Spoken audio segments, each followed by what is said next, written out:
Jagtial MLA Sanjay Kumar press meet. Jeevan Reddy 5 సార్లు MLA, 3 సార్లు ఎంపీగా ఓటమి. కాంగ్రెస్ పార్టీలో అత్యధికంగా ఓటమి పాలైనది జీవన్ రెడ్డి. గాంధీ భవన్లో కూర్చొని ఇండిపెండెంట్ అంటున్నాడు. జగిత్యాల అంటేనే నేను అంటే గతంలో పనిచేసిన ఎమ్మెల్యేలు నేను ఏమీ చేయలేదా? రాష్ట్రంలో ఎక్కడ లేని విధంగా డబుల్ బెడ్రూమ్ ఇల్లు మంజూరు చేయించాను. ఎక్కడ లిఫ్ట్ ఇరిగేషన్ చెరువులను నింపే ప్రయత్నం చేయలేదు. భూస్వాములు అని సంబోధిస్తున్నారు. మేము ఏ అరాచకాలు చేయలేదు.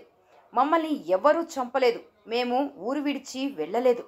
మీడియా ముఖంగా సీనన్న కొడుకు బీజేపీ అభ్యర్థి అరవింద్కు ఓటు వేయాలని చెప్పలేదా? 2014లో నైతికంగా గెలుపు నాదే. ఏనాడు అధికారం కోసం పాకులాడలేదు.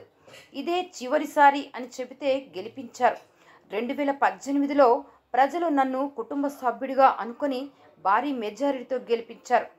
జేఎన్టీయు నాచుపల్లి గుట్టలో, నాక్ టీఆర్ నగర్ గుట్టలో పెన్నిండ్లు, సరైన రోడ్లు కూడా లేవు. నేను కాపాడినా అని చెప్తున్నారు. భూములు ఏం కాపాడారో చెప్పాలి. సేవ చేసే కుటుంబం నుండి వచ్చాను. ఎవరు ఏ అభివృద్ధి చేశారో జగిత్యాల ప్రజలు చూసే జీవన్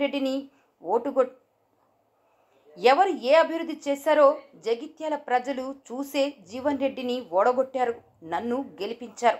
జీవన్ రెడ్డి అనుచరులు సోషల్ మీడియాలో అనుచిత వ్యాఖ్యలు చేస్తున్నారు.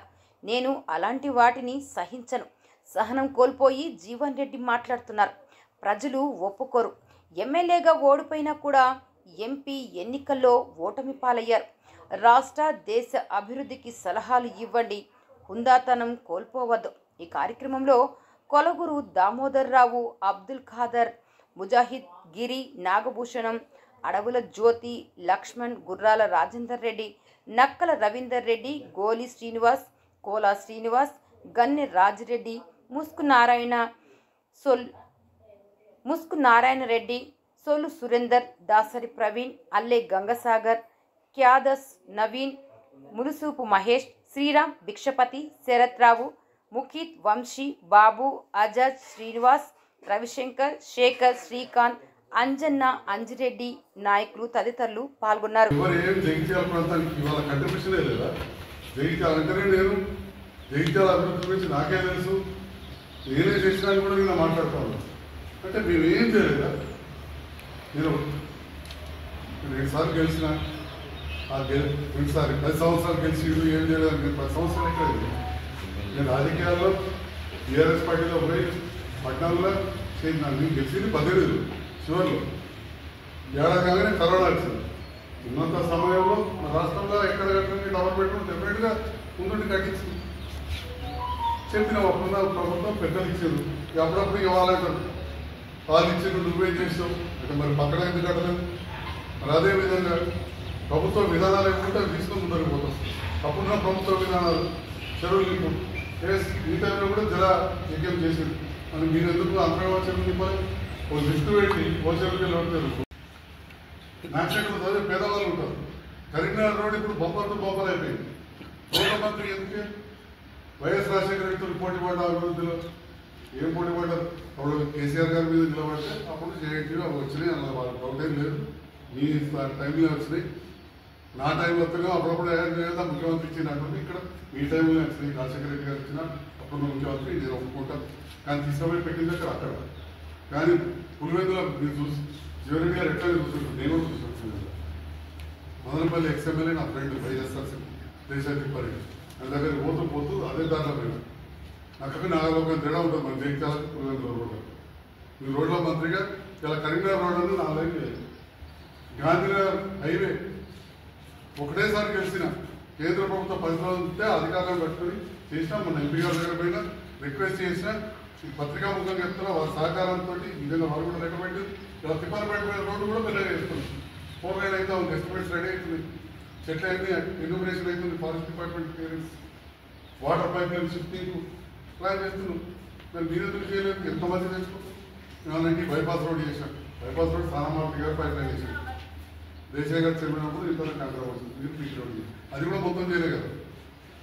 గొల్లపల్లి విధానం చేసి పెట్టి 36 అంకలు దానికి లెక్కలేదు. అదన్నా 100 ఫీట్లు అని చెప్పి తీర్మానం తీసుకురాలి. మరి 90,000 కొడుకులలో మెట్పల్లిలో పెద్ద ఎప్పుడైనా మీరు చూడండి అప్పుడు పెద్ద ఉంటుంది. ఇక్కడ మౌలిక వసతులు పెంచకపోవడంతో మీరు రాజకీయాలకు రాకముందే కరీంనగర్ తర్వాత ఫస్ట్ డిగ్రీ కళాశాల చేశారు. బ్రహ్మాండమైన ఓల్డ్ హై స్కూల్ పేరెంట్కి కాదు. రామరావు రెడ్డి గారు ఇప్పుడు ఎమ్మెల్సీ వాళ్ళ కొడుకు ఎమ్మెల్యే నాగరికాలు చెప్తా ఉంది. మంచి మంచి టీచర్లు అనేది వాళ్ళ పెద్ద పుస్తకం. వాళ్ళ నాన్న ఇక్కడ ఒక టీచర్ వస్తే ఇక్కడ చదివించాడు ఓల్డ్ హై స్కూల్. ఈ విద్యా సంస్థలు అప్పుడే స్టార్ట్ అయ్యాయి. బరువు క్యాంపులు కాడ ఎప్పుడైతే కాడ గెస్ట్ హౌస్ కాడ ఆడేటప్పుడు అప్పుడు మంత్రి మీరు సామాన్య జీవితం గడిపే యువ దామోదరరావు గారు వచ్చి మాట్లాడు. వారైతే నేను పోయి చూస్తే పోతారన్న నా దగ్గర బంధువు మా అమ్మకు మేనవదే పడతారు. సామాన్య పూలపైక వెళ్ళ ఇంటి ముందర పెన్షన్ తోటి ఇప్పుడు ఎవరైనా చెప్తారు బస్సులు వచ్చి బస్సులో మరి ఇన్వైట్ చేసి వారి గురించి మాట్లాడు. సుఖరావు గారి గురించి మాట్లాడు. అరే ఒకసారి మానేరు రకరకాల వాళ్ళు పోయి పశ్చాత్తాపం పొంది మళ్ళీ ఎన్నో దైవ కార్యక్రమాలు చేసుకొని అదే రాజీవ్ గాంధీ పిలిచి చెన్నారెడ్డిగా పోటీ చేయమని తీర్మానించే పరిస్థితి తెలుసుకున్నారు. అంతేగాని పొద్దుగాలైతే ఒకరు విమర్శించుకోవాలి. ఇంకా కూడా శ్రీనివాస కాంగ్రెస్ గారు ఎంతుంటే ఆ ప్రధానమంత్రి కేసీఆర్ ఇన్వైట్ కాబట్టి తెలిసింది కాదు. మీరు మర్చిపోతున్నారు.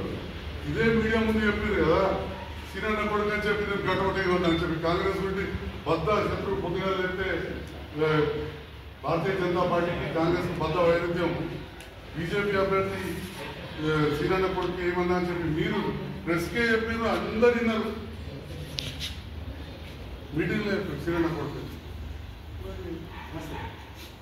అది మీరుకి అందరు మాట్లాడినప్పుడు మీరేం మాట్లాడుతున్నారో అర్థం చేసుకోవాలి.